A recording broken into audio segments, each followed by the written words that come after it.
Welcome everybody. It's Thursday, it's 2 o'clock, it's time for Macro Talk 2. I hope everybody's doing well and having a splendid week. I have a lot to talk about today. We're going to be talking about practice and how to practice with intent, what that means, and what it can do for your photography. But that will be coming up right after we do a couple of important announcements.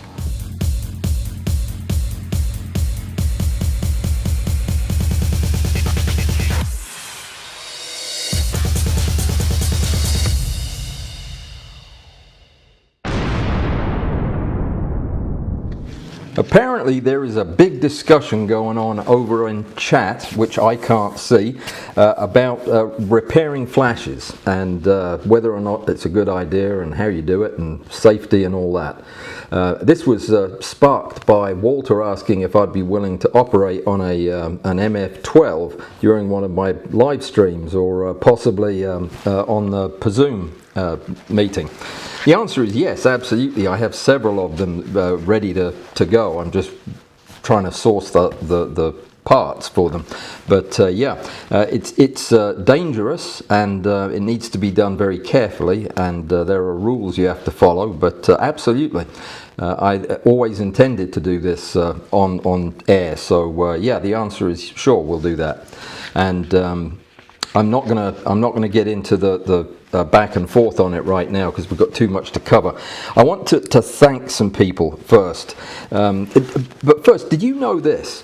That you can join Patreon, my Patreon, without giving anybody any money. Did you know such a thing was a thing? I think my microphone's a bit on the hot side. Yeah, that's better. I didn't realize that was a thing, but I went onto Patreon today to find out what had been going on in the last few days, and I saw that there were about 100 people that have joined my Patreon since last week. I have a free Patreon apparently. I didn't know that. I thought it was all the other. But anyway, there you go. So welcome everybody. I'm glad you joined. Don't know what it means, but there you go. Since I came on last week, I asked you guys if there were 200 of you that would stand up and be counted and help me hire somebody to get some of this work done so that I can concentrate on making videos, like the Oregon video that's coming out in a few days. And the people did in fact stand up and got counted. People like Brian D, Jerry L, we haven't talked, so I don't know if I can use your name, so that's why I'm not using it. Joe Walls, we have talked because he's my son and he's signed up for Patreon. Can you believe it? What kind of world do we live in? Welcome, Joseph. So glad to have you. Vittorio K, James M, thank you and welcome. And I also want to thank Fernando, who's the president of my Montevideo fan club, as well as my mate Bruce, my head bouncer Amy, friend and swimming coach Susan, as well as Antarctic explorer Bud Perrott, and man of mystery, longtime supporter JN, who have all risen to the occasion and upped their Patreon membership in some way or other. So thank you very much for doing that. And and just as a reminder, I'm looking for 194 other people who will do the same thing. Support me on Patreon for a few bucks a week. And allow me to hire somebody so that I can make more video and get good content out instead of run around answering messages all day. Anyway, that's the plan. There's a very special thank you I want to make today, though it comes with a story. Sorry, quick story, I'll make it. A friend of mine, Andy, who's a great wildlife photographer and a very kind-hearted soul, thought that it was about time that I got my hands on the 25mm f2.8 super macro 2.5 to 5 times magnification lens from Laowa, and I happen to think that he's right.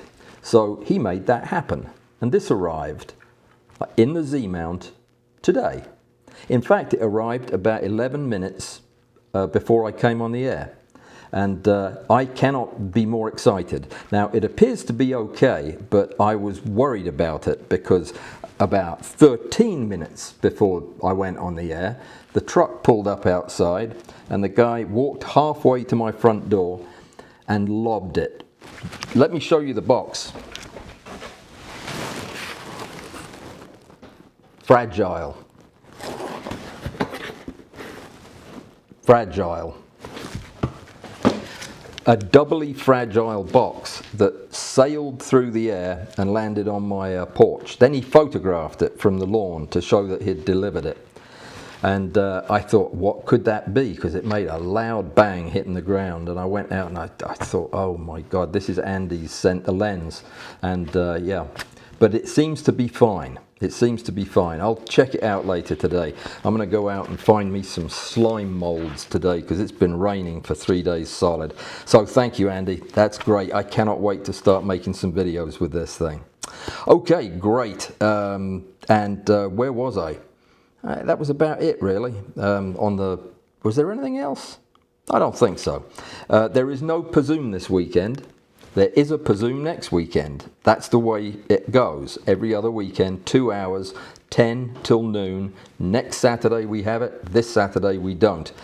But next Thursday, that's a week from today, is Thanksgiving, which is a holiday in America. Yeah, it is. All day Thursday is a holiday. But that has never stopped me before. So we will be here on Macro Talk 2 doing the thing that we do. So please join me for an extravaganza of some type when we do that on Thursday. Okay, next week. All right, I think that is everything. I had the how-to on Oregon ready to go, the video, for the more advanced user. It's how to use it at 35 and 50x really is the primary push of it, though it covers some general stuff as well. And I was all ready to go, and then this weekend during a Pazoom, my friend Graham Carey from the UK showed me what he had done to mount the lens in a way that he could rapidly change the magnification. And it was so good and so clever that I decided, well, I had to reshoot that part of the video. So it's not quite ready yet. I'll be doing that in the next day or two and then we'll get it out. So that'll be coming up very, very soon. I know that a lot of you now have your lenses and you're going to be interested in learning how to do that. So the idea is we're going to be talking a little bit about training or practicing photography. And I know, I'll admit right from the start that not everybody is trying to necessarily get better. They're perfectly fine where they are. They enjoy their photography. They take their pictures. Some of them are good, some of them are not, and that's it. They're fine. They don't want to work at it, and I respect that. Absolutely, I do. It's for some people it's more of a pastime than it is an avocation. But for others, they are seriously trying to get better. And I think in macro there are probably more of us that fall in that category than not. So what I want to address today is this concept that I learned about as a young person, and particularly training to be a surgeon. You really have to do everything with intent because of the constraints of time and everything else. So you learn a particular way of learning. And I think it's especially useful in photography, and even more so in macro photography. And we've talked about it in bits and pieces over the years, but I thought today we'd spend a little bit of time actually digging down a bit deeper into what learning with intent means and how you do it. Then what I'll do is I'll actually translate that into what it means for photography generally.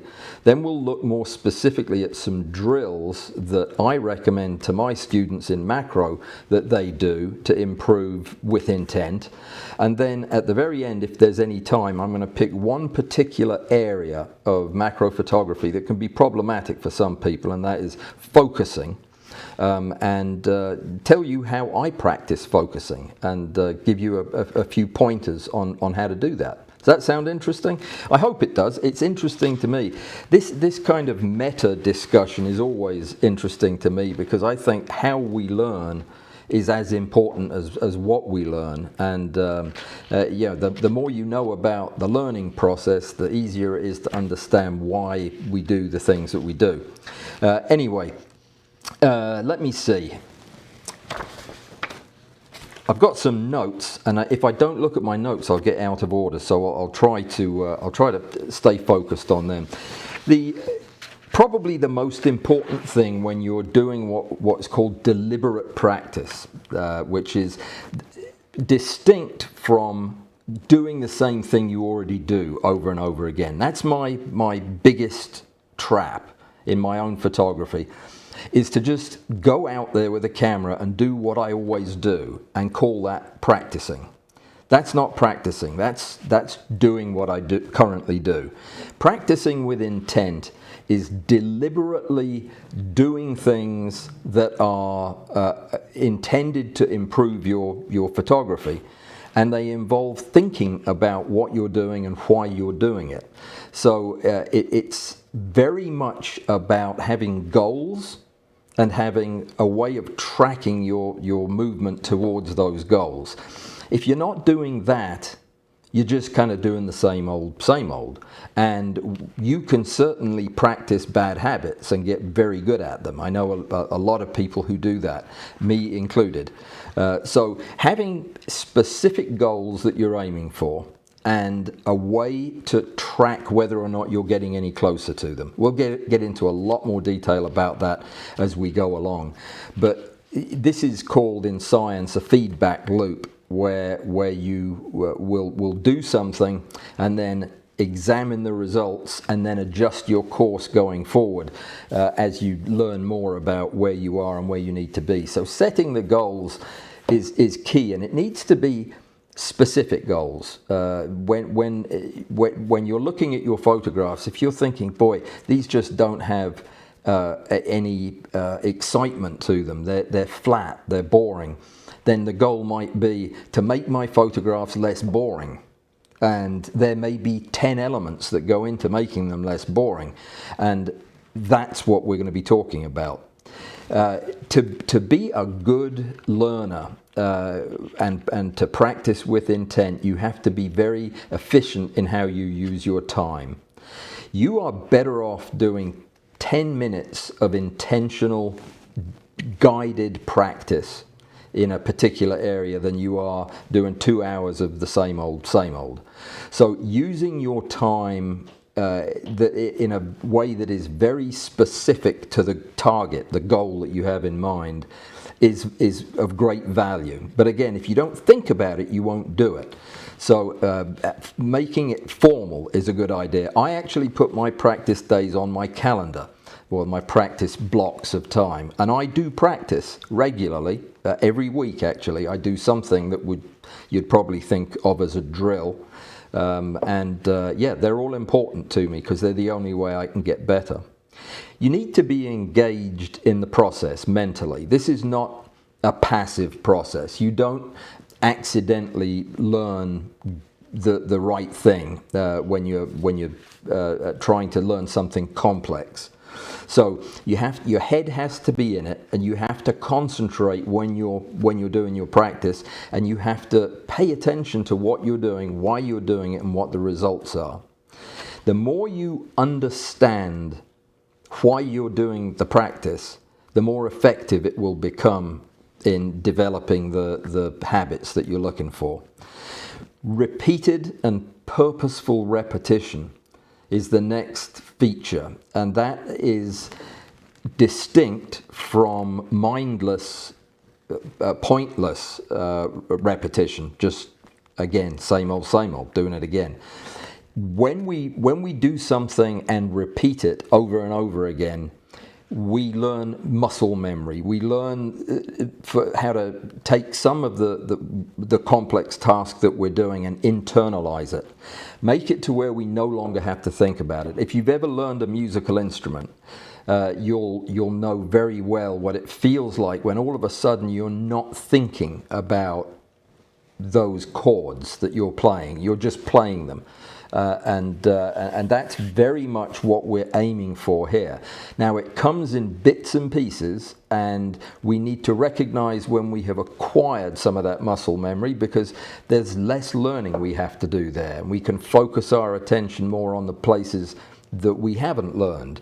And different things take different time to learn, obviously, but I heard somebody once tell me that it takes about 90 days of daily repetition at some task to develop that kind of habitual memory that allows it to become somewhat automatic. About 3 months. That's a lot of practice. But if you choose what you're practicing carefully, it can make a big difference. Challenge yourself. There is very little that we learn from doing the easy stuff.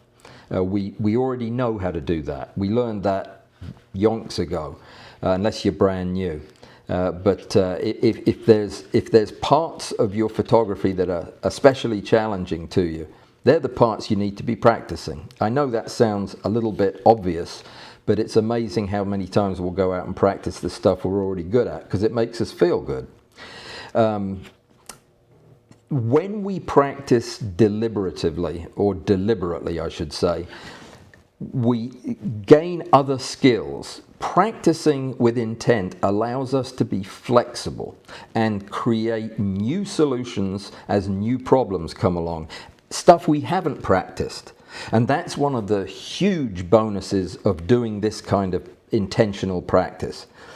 When you really put your head in the game and you think about focus, say, and you consider all of your options and how you can use the various tools on the camera and what works for you and what doesn't, and as you get better and better at focusing to where it becomes automatic, you'll also find that kind of thinking approach about problems will help you solve problems that have nothing to do with focus, because it'll give you a framework in your mind to think through problems with. Deep learning is another bonus that comes with deliberate learning. When we deep learn, we learn not just the thing, the practice, the thing that we're trying to accomplish, good focus, for example. What we learn is how a camera focuses, what the problems are with my eyes, how the various controls do and do not work well with my style. That's deep learning. That's when you're a layer deeper into it, and you've got some kind of frame of reference to hang your practice on.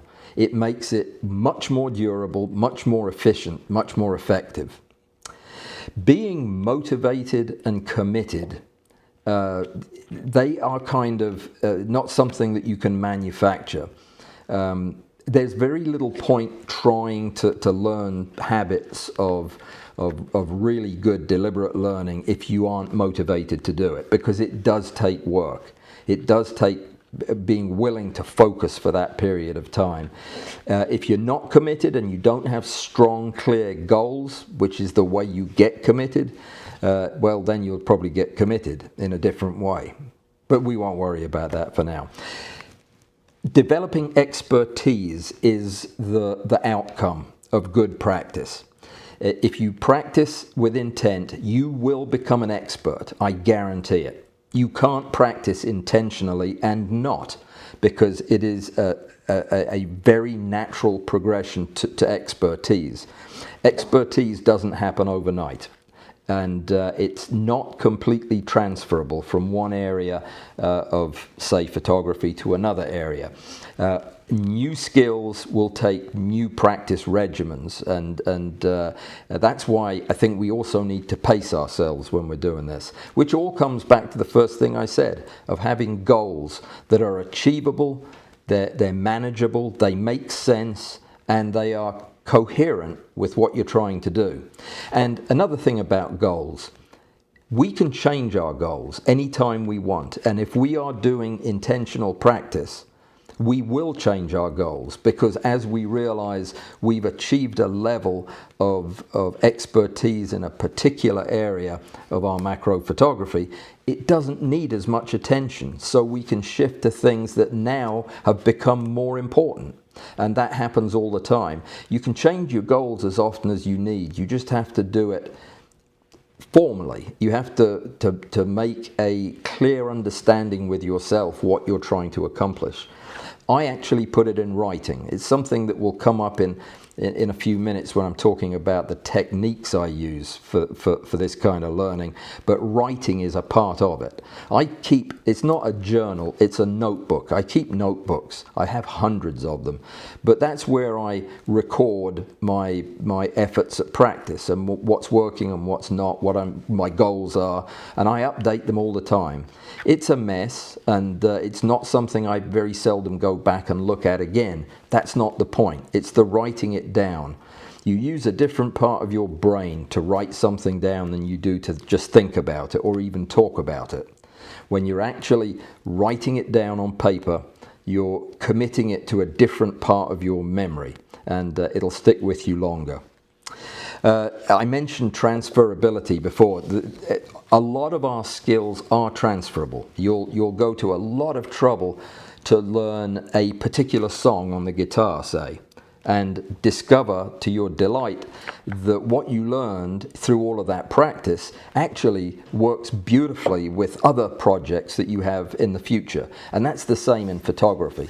As you learn to see color, as you learn to look at light differently and objectively, you'll find it helps in every aspect of your photography. You start to see things differently. Probably the most important character attribute that you can have if you're going to take this on is the ability to self-regulate, meaning you can change your goals, you can change your plan of action, but you're doing so by being self-aware. You're aware of what you're accomplishing and what you're not accomplishing, what you're avoiding. And if you have self-regulation, this is the kind of learning that will pay off hugely for you. And one of the greatest advantages of learning with intent, practicing with intent, is it guarantees when you find yourself under pressure, you will perform. And that is something that you just have to take my word for it. This has happened to me so many times, and it's even more dramatic with a skill like the skills I needed to have to do trauma surgery. I mean, you learn and you learn and you learn and you practice and practice and practice until you're sick of it. And then when you need it at 2 o'clock in the morning, it's there. It's all there. And it's exactly the same when you pick up a camera. You suddenly find yourself having to get the shot. The bug you've been tracking down for years is right there. If you practice with intent, that camera is just an extension of your will, and you'll get the picture. If you don't, you'll be all thumbs, guaranteed. So, how do we decide where our intent needs to be placed? How do we decide what the specific focus needs to be in our practice? There's a million things we could practice. How do we decide what's important? Let's take 2 seconds and just let me see if there are any questions coming up. No. Well, Julie has a question. Did the link from Dropbox come through for the calibration slides? I don't know. I don't know. Good point. I'll check and I'll get it in the notes today. I did speak to Jill, and she found another calibration slide that she bought from where she is in South Africa. So I think we're good for right now, but I'll check on it. Okay, so it comes back to goals. If we're going to practice the right thing, we need to know what our goals are, specifically what our goals are. I'll tell you what my goals are right now, and they change. I am trying to relearn skills related to continuous light photography in the studio. It is a set of skills that I let sit on the back burner because I didn't believe then, and I don't still believe really that continuous light is the best lighting method for macro, but I do realize that I need to be better at it than I am. So that has become my current goal, is improving that. And to that end, I shot 4 images yesterday, 4 stacks of 200 plus each, with flash and with continuous light, so that I could do a very rigorous comparison of the images and get to the bottom of exactly what was happening. Because of the fact that I am a poor judge of my own expertise in areas like this, I recruited somebody to help me look at the pictures. And we looked at them, and they were examined very critically, and in the process I learned several things that I was doing wrong, several things that I was doing right, and it shifted subtly my position on the continuous light. But that was just the first round of practice. I'll be doing it again next week, and the week after, and the week after that, until I feel like I've got the idea where I need it. But that's what practice is. It's getting out of your comfort zone. It's breaking down the skill. It's not just, okay, I put a subject on the stage, I put my continuous lighting where I think it needs to be, and then I shoot the pictures. It's much, much more than that. It's breaking down every single step that could be in any way involved. What about my ambient light? What do I do with ambient light differently when I'm using continuous light over flash? Am I more careful about it or less careful? Positioning of the lights, the type of light. Are the lights the same, or are they different? Are they going to behave differently with these camera settings? My camera settings, for example, have I turned everything off that needs to be off? Have I got the right shutter speed for continuous light? And all of these things need to be examined carefully as you go through the process of acquiring the pictures, and then looking at them, and then talking about them. So I took notes, so that when I talked to Rick about the pictures after he had looked at them, then I could refer back to my notes and see, well, yeah, during that shot 2B, what I did was I had my ISO down to 100, but I had my shutter speed at 2 seconds, something like that. So I could refer to my notes and correlate my notes with the findings. And as a result of that, my practice yesterday was very, very effective. I'm not going to do exactly the same test next time, because I have learned from the first one. I've learned some things that I absolutely shouldn't do again, and some things I need to adjust more aggressively. So I'll fashion a different episode, a different trial session. Now, that was a long day yesterday with everything else going on, shooting all of those pictures, but it was worth it, because the end result is I am a better continuous light photographer today than I was yesterday. Not by much, but a little bit better, and it's always incremental. When you're practicing with intent and you're trying to figure out what to practice on, you need to focus on your super chat. That I can see because it's orange and it's big. Let me finish this thought though. You need to prioritize your weaknesses. There is no point prioritizing what you're already good at. You can do that when you've covered all of your weaknesses, but the reason I chose continuous light was it has become a glaring weakness in my studio skill set. So definitely do the stuff that you don't want to do first. Eat your vegetables. And thank you to Real Nikon Lover Super Chat, which means you get a question. Fantastic discussion on practice with intent. Adult learners are so much different than child learning. Yes, yes, yes, we are. We learn very, very differently. We don't learn just because it's new, which is how kids learn. They're kids in a candy store, literally. There's so much to learn. You can't stop a child from learning. Adults take motivation and direction.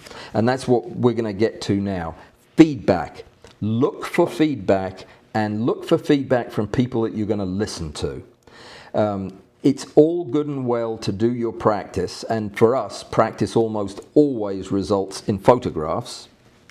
because it's photography, you dig? So look at those photographs with somebody that can help you. Somebody who is smarter than you, been doing photography longer than you have, is better at it than you are. All of those things would make for somebody worthwhile to have on your team. And actually actively seek feedback. A lot of you do that with me, and it's wonderful. A lot of you will, every month or so, send me a packet of pictures and ask me to look them over, and I will look them over, and then we'll talk about it, and we'll go through what I saw, what I think could be improved, and what didn't need any more attention right now. And that is somebody practicing with intent. It's hard to do. If you're like me, you don't like criticism. I do not like criticism, but I have to seek it out, because without it, I'm not going to get any better. If I'm doing the criticism of my own photographs, it doesn't make any difference. Yeah, it needs to come from the outside, and it comes down to reviewing performance, and it's not just your actual photographs, by the way. If you have the luxury of having somebody that you can photograph with periodically, get feedback from them on how you're doing it. You could do a better job of bracing. Why aren't you using this technique or that technique? It might help you get sharper focus or less wobble in your camera. Ask for and then listen to what somebody with more experience has to tell you. Because they'll help. They'll help. Research and study your subject matter. This again sounds a bit obvious, but it's important. Books on photography are wealths of information, and even bad books will get you thinking.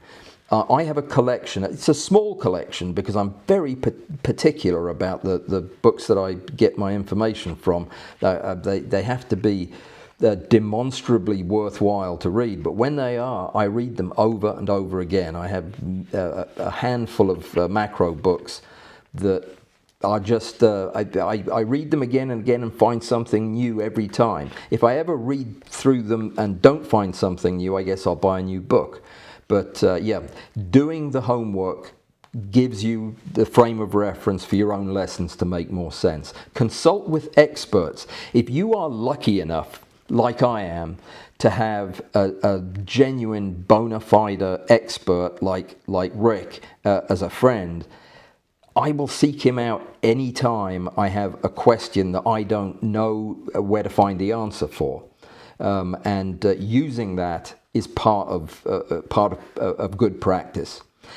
Analyze your successful performances carefully, but analyze your unsuccessful ones even more carefully. Don't ignore good shots that you come up with and just... I'm bad about this. I'll take a shot that I'll love, and I'll write it off to good luck. I'm not a very confident macro photographer. I don't think I'm a very good macro photographer, to be honest. But when I do take a good photograph, I write it off to luck, and that's not doing me any good at all. I need to look at the picture and find out what it was that I did that worked and what it was that didn't. And when I take a bad picture, that's even more important, as you well know. Have a practice plan. It can be loosey-goosey like my practice plan. My practice plan is I have one day of the week where I can often carve out a couple of hours in the afternoon. It's a Wednesday. If I don't have lessons I'm teaching or something like that, Wednesday afternoon is my practice time, and I'll use it for that. So I'll know at least a week in advance what I'm going to be working on. So it's not left to the last minute, it's not random, and it's based on comments that the experts I seek out have made about my photographs. They'll say something about a photograph, and 2 weeks later that's what I'll be practicing, because that's what I want to correct. Track your progress, and the best way to track your progress, the best way for me to track my progress, is I keep a file in Lightroom, which is my training file. And what I do is whenever I do something that is deliberate, part of my learning, I will take representative photographs from sometimes all the photographs, but usually just representative ones that will show me what I was doing well, show me what I wasn't doing well, and I put them in a file with a few notes, and I just keep that on hand. So I cycle through things. When I'm back looking at continuous light in a couple of years, I will come back and look at these other photographs, and it'll help. It really will. Being flexible, we talked about already. Being open to the fact that you may have set an unhelpful goal. It may be better to change your goal now rather than keep working towards something that you've discovered or one of your mentors has told you isn't helping you. So be willing to adjust and change your direction if you've got good reason to. Challenge yourself. Now, that's not just not doing the easy stuff you already know how to do, but actually set yourself specific challenges. My specific challenge when it comes to the continuous light is that before the end of this year, which is only a few weeks away now, I need to publish one article in Patreon, on Patreon, one of my update articles in which I use only continuous light photographs, and for that to be done, they've got to be acceptable. So that's my challenge, and it makes me uncomfortable because that is a weak area for me. So all the time I'm practicing, I have in the back of my mind that I'm working to a deadline. I'm good at working to my own deadlines, and it's a useful skill to have. We talked about feedback, but we didn't talk about the frequency of feedback. I think we should always be looking for feedback, always be asking for it, and always be open to it if we can. So if it comes at you from out of left field, if somebody looks at one of your... my friend Bud Parrott, looked at one of my photographs a couple of months back and called me and said, hey, I think that you may be overdoing this or that in your editing, because there's some sign that you got some posterization going on. And I thought, gee, I don't see that. I didn't see that. So I went back and I looked at the picture he was talking about, and yep, that's exactly what was going on. I was getting heavy-handed with a few of the adjustments that things I'm comfortable with, so I hadn't been paying attention to. So I went back and I started practicing how to make those adjustments in Photoshop without creating these compressed colors, and it made a big difference. I'll have to do it again, I'm sure, but that's what I mean. Make it continuous and constantly adjust course, reflect on where you are and where you're going, because your end goal may also change. Your overall direction might be quite different in a month from now. So be ready for that, and you'll be glad you did. Let's talk specifically for a little bit about photography. Now, I'm just talking about using a camera to take pictures. I'm not talking about macro necessarily, but how would you take this desire to learn intentionally and translate that into your practice with the camera? Well, probably nothing here will surprise you. I don't think anything here is likely to be new, but it's all worth reconsidering and mentioning again. And your being here today is also part of your learning with intent. You had to come here today knowing what the topic was, and that itself is intentional practice. But learn the basics.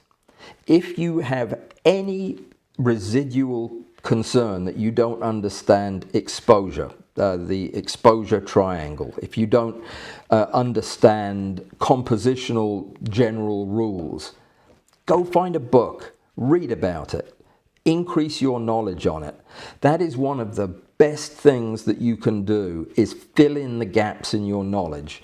You talk to somebody who knows more than you. And then you do this all the time. You're over there on Discord, you're asking a question, you're getting 10 good answers, and you're learning from that. So that's key, is we have to know the basics in photography. If we don't know the basics, we get lost on the hard stuff. Know your gear. Here's a problem for me, something that is going to absolutely take deliberate practice, is knowing my Z8 as well as I need to use it like my D850, because I don't. It's a more complicated camera. It has a much bigger menu. There's a lot I need to know, and it needs to be your main camera, the camera that you reach for most of the time, needs to be an extension of your eyes and your hands. You don't need to be thinking about it. If you're still having to think about settings, then you probably should focus on mastering your camera before you do anything else. It's hard. It's hard to make yourself do it because sometimes it can be a bit boring. But you know, when you learn a new feature that you didn't realize your camera could do, and you see the difference it makes in your pictures, you'll feel like a genius for doing that. So it does pay off quite quickly. Shoot regularly. Even if your photography consists of going out every once in a while on the weekend for a couple of hours and that's it, it's still a good idea to be thinking photography at other times. That is one of the reasons I'm not a big fan of cell phone photography. I'm really not, because I never learned how to do it. My pictures all look very digital and weird, but I do use it for my videos. I'm always taking pictures to use as demonstrations in videos, so I'm constantly doing that. What I'm trying to do as well, though, is take photographs with my phone. So I'm thinking about composition, and I'm not talking about macro. I'm talking about if I'm sitting in a waiting room waiting for something and I have my phone in my pocket. Well, this is a bad example because I wouldn't take my phone out and start taking pictures in a waiting room, but you get what I'm talking about. Reach for the phone and compose a photograph and think about the composition. Pick something super boring like my stack of yellow post-it notes. How can I make that look interesting? Well, I can use a super shallow depth of field or a super deep depth of field. I can shoot from below or from above. I can clear everything off the desk and make it the only subject. See, it goes on and on. If you're thinking about it, that's when the ideas come, and that's when you'll learn composition, and you'll learn. I was banging on last month about in the competition about using empty space. Using space in your photographs. I think it's one of the most powerful compositional features that you have at your disposal, and it's wonderful in macro. But yeah, look at that. The next time you're just twiddling your thumbs, challenge yourself to find a photograph in your immediate surroundings that would be better with some negative space in there, and where would you put it, and what effect would it have? Study the light, and I think most of us who are serious about our photography become a little bit funny about that. I mean, I'm looking at the light constantly and wondering how it could be improved. How would I take a picture in it? What is the color of the light? What is the consistency? Is it changing? All of these things, as you become more and more aware of them, you won't have to think about them when you're using the light in your photography. It'll feel like a completely natural extension of your senses, and that's so important. Can't emphasize that enough. I mentioned keeping a photography journal. You don't have to, but if you're a writer, if you keep lists like I do, it's a useful tool and worth thinking about. Workshops and classes, if they're okay, they can be great. If they're not great, they can be awful, but choose carefully. But definitely attending workshops doing stuff online, better yet, getting around other photographers, wonderful part of effective practice, because other people have good ideas too, and sometimes it's good to listen to them. Experiment with different subjects, and this is very important to make you a more rounded photographer. We're not talking specifically about macro, but for a macro photographer, that would mean on occasion going out and photographing bigger things, and trying to use the skills that you've learned and find out what skills transfer and what don't. Can you make pictures of a building look attractive based on what you know from your macro learning? It's always good to do that. I mean, you learn more about light and shadow and the camera settings and everything trying to photograph your first interior of a building, say. You have to learn a lot in a short time. So try something different. Review and critique your work, we talked about. So important, but also don't be shy about reviewing and critiquing other people's work. Now, you don't want to do that in a negative way. That nobody likes a critic who can't be criticized. So it's definitely something that you need to be careful with. But you can critique somebody's work generously and kindly and constructively, while also pointing out areas that they could maybe do a little bit better in. I do it so much it's become natural to me, but I learn as much from reviewing your photographs and critiquing them as I do from having mine reviewed and critiqued. I really do. It's a lot easier for you to look at my pictures and see what I could have done better than it is for me to look at my pictures and see that. So analyzing another photographer's work, that's peer-to-peer, but also if you are lucky enough to live in a place where you have museums or maybe you have a collection of books. I have several large collections of photographs. Look at professional work. Look at what the greats do and how they use light and space and all of the elements that we're trying to juggle. See what the geniuses of photography have done with it. And by genius, I mean genius to you. I mean, if you don't like Ansel Adams, then he's not somebody whose pictures you probably need to study that much. There are people whose taste is more aligned with your own that will be perfectly good for that. The idea is to see that other people have different ideas and they can translate them into spectacular photographs. Why can't I? And get to the bottom of that. I already mentioned challenges in photography. Some of the oldest, most cliche practices are some of the best. If you've never done a 365 shot challenge, you ought to try it. You owe it to yourself to do it, especially in macro photography, and especially if you pick something that is seasonal. But challenge yourself to take one picture every day for a year, and it's thematic. It's on a particular subject. And see what it does to your thinking about photography. It's easy at first, but boy, it gets hard in a hurry. It's a good one to try. Do your own editing. If you're trying to get better at photography, whether you're into editing or not, do it yourself. Don't use presets and buttons that you can click to do all the editing for you. Learn how to do it yourself.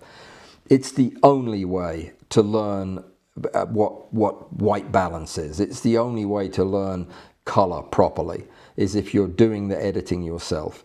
and learn what you're doing with it.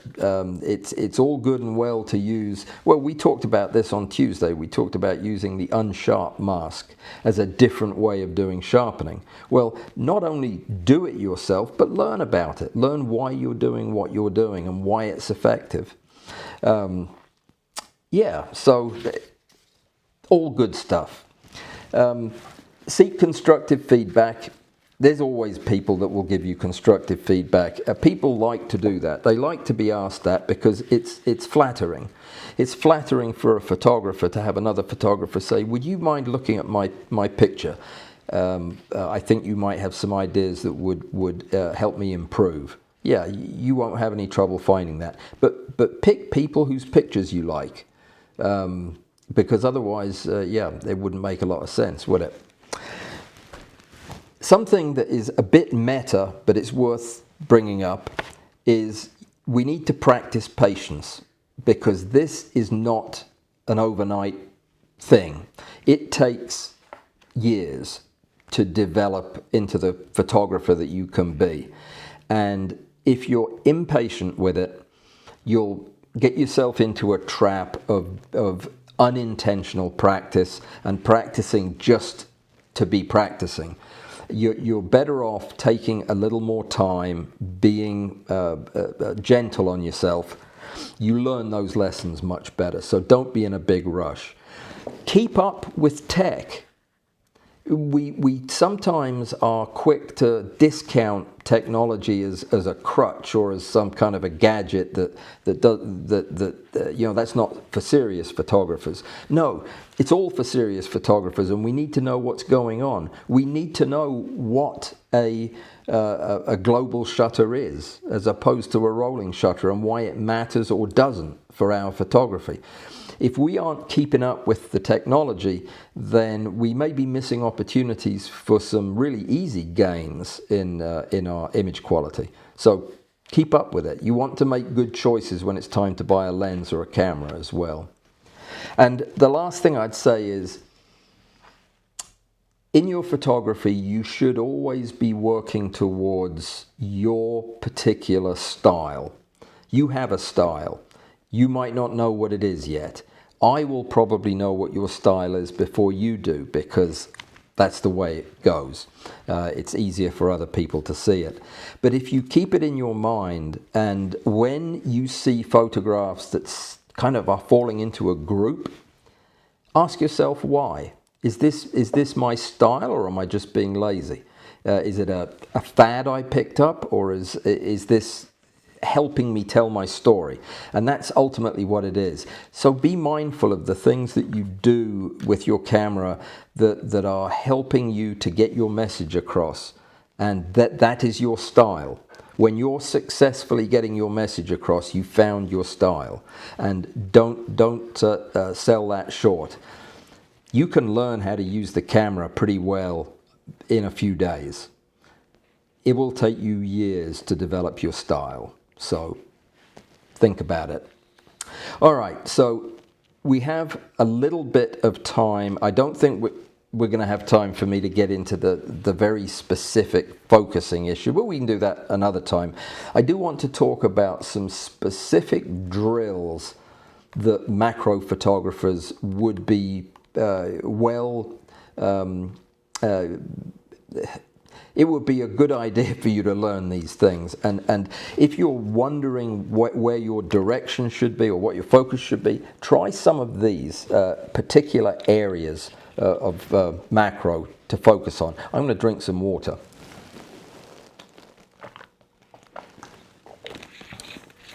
Oh, that's better. My mouth gets so dry doing this because I don't breathe for the whole hour. Let me see if there's any important messages I must pay attention to. Christian, I want to know more about the electronic stage. Well, that's a good question. That's never a good sign.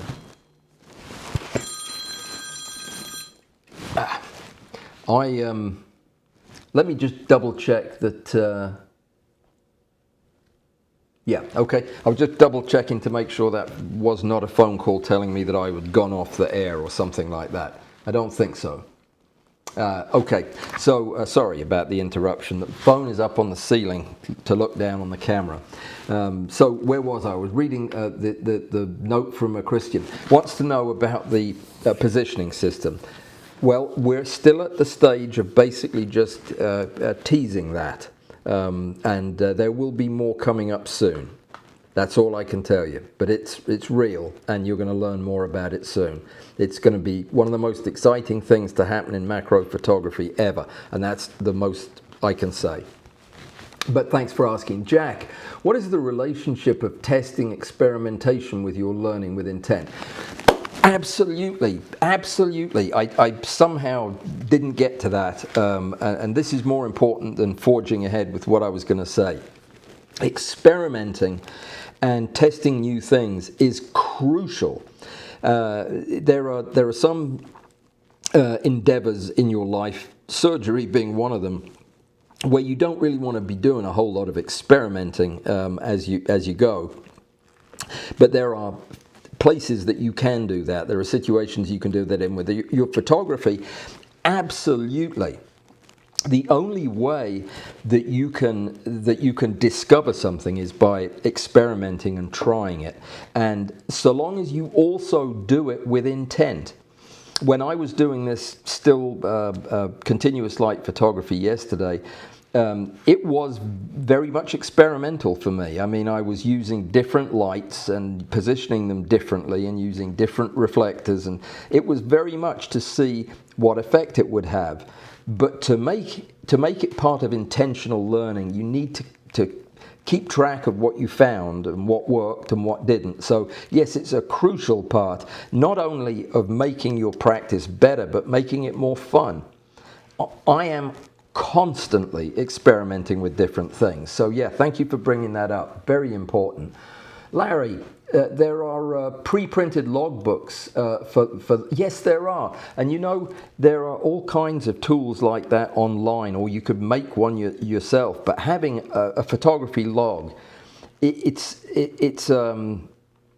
well, I did for the first 3 or 4 years, I kept a log, and yeah, I think I just drifted away from it and went to a more focused record keeping just of the data. But yeah, if you're somebody that keeps a diary, if you find that helpful to organize your life, you will definitely find it helpful to organize your photography learning. It's funny, the people that are leaving comments are people that I know to be professional educators, and that's always exciting. I have been an educator of adults my whole adult life, and I can't really think of things in another context when it comes to photography. I'm always teaching, but it's good to see these questions. Anything that appears complicated is really only lots of simple things joined together and make every operation an exercise and every exercise an operation. You're absolutely right. Break it down into its parts.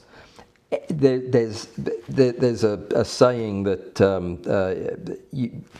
I can't remember what the saying is, but it's something to do with eating a London bus. You can eat a London bus. You just have to eat it in small bites.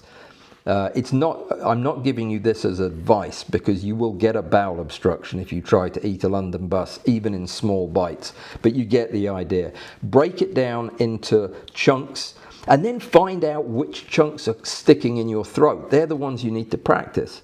But every complex task, focus stacking and stitching, all of that stuff boils down to positioning the subject, lighting the subject, putting the right camera settings in, and on and on and on. And you can do it all because you already do it all. You just need to break it down and then reassemble it into a complex task. A good exercise for seeing light is not to use your light meter when preparing to take a photograph. Turn off the details in your frame, use manual mode, and then check how you did. Absolutely. It's one of the exercises that I give new photographers. Tell them to take their camera and walk through the house any time of day. It doesn't really matter. Just take the camera, put a 50mm lens on it, and take one photograph in every room without turning on any lights or shutting any blinds or anything like that. So they go from room to room, and they're in the front room and it's sun blazing through the windows, and they're trying to figure out what settings to use with that bright light. And the next room they're in is a closet, and that has no light. You can see how quickly that would develop a consciousness of how you're interacting with the light. And you do that over and over again, and before long, nothing with the light phases you. You just automatically know that you're going to bump the ISO and drop the shutter speed and get a tripod or whatever. So yeah, great. These are fantastic points. Let me see. Goals are more complex, and setting simple goals will build confidence to develop stretch goals. Yeah. One of the things I didn't say when I said pick goals that are reasonable and attainable, you should certainly early in the process pick goals that you're going to achieve quite quickly, because you need to build the confidence. Absolutely, I agree with that. It is counterproductive and very motivating to set yourself a massive goal that it seems impossible, because it will be impossible. Start out with smaller, more achievable goals. Robert, ideally, I will construct my image in my imagination for days before I ever pick up the camera, and then use what I know to create it. When it works, they're my best images. Absolutely. That's called pre-visualization, and it is used by every expert in every field. I pre-visualize everything that I do before I do it, if I can. And in photography, it's particularly useful because we are talking about images. So I agree 110% with Robert's approach. I wish I was more that way. I do have a tendency to be a bit impetuous sometimes and take the pictures and then try to think about what I wanted to do afterwards. That's not as good. But when you're practicing, do that. Maybe that's an area that you could focus on. Okay, I'll tell you what. I'm going to save the last little bit that I had, the photography specific practice tips, for another time, but I will get to them because I think you'll enjoy them and I think they'll be useful. They deal with things like controlling depth of field, stabilization techniques, manual focusing. Gosh, what else did I have? Yeah, lighting, subject isolation, macro composition, subject awareness, familiarity with your gear, and so on and so on. So many and so much fun that I think we'll do this possibly even next week if there's any interest. I'll get into the specific drills that I would recommend. I have a tendency to just go off when I start talking about stuff like this because I think it's that important, and I do enjoy it. I hope it was useful for you. If this is the kind of thing that you find helpful, then let me know. If you prefer it when I'm setting fire to my hair or whatever, trying to do a live experiment, that's fine too. We can do that. I'm going to head out before the rain starts back and find me a slime mold to creep up on and photograph at 5x in the field. And yeah, that's what I'm going to do this afternoon. I'm taking the afternoon off to take pictures and practice. Thank you everybody for coming by, and for how many people showed up? 50 folks? That's fantastic. And that's good. I hope it wasn't too boring. If this is not your cup of tea, don't worry. We don't get this lecture-y very often, but every now and again it's a nice break to focus on that. We'll do something a little more active next week for Thanksgiving. So thank you everybody for coming and for contributing your comments and for chatting. I'm going to go back and read through the chat. I hope I didn't miss anything. I'm sure I didn't. Not with not with Alistair watching over the proceedings. So thank you, everybody. And if you think about it and you're feeling generous and you want to be one of the 200 heroes, go over to Patreon and join the money side. Or not. If you don't have any money, join the other side. It's good. I need to figure out how to use that knowledge now. Probably include you guys in the posts that I put out would be a good place to start. Okay, well, thank you so much. Have a great weekend. Stay out of trouble, and I'll see you again on Tuesday for a live stream. And yeah, I'm catching up on messages this weekend. So if you've been waiting a year to hear back from me, you may hear back this weekend. I doubt it, but you may. Take care. Stay safe. Goodbye.